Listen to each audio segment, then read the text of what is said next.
Pagpasok niyo po, bubungad po ang aming sala and kitchen. Ito po ang aming kitchen po.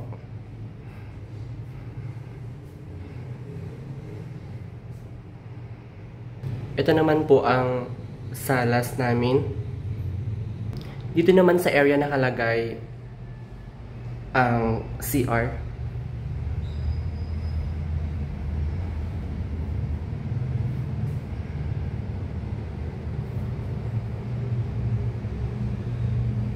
Bale, sa area na to nakalagay ang room 1 and room 2. Ito po ang room 1.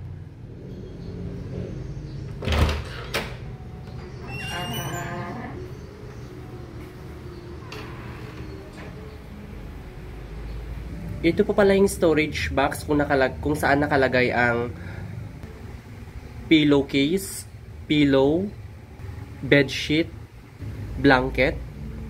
Pillowcase.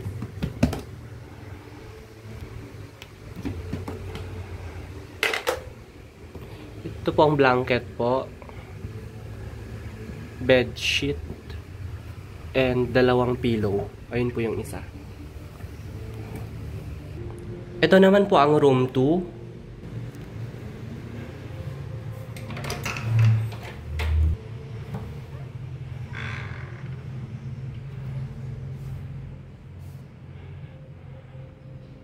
Sa area na to nakalagay po ang aming 3 box of mugs and 2 box of tote bags.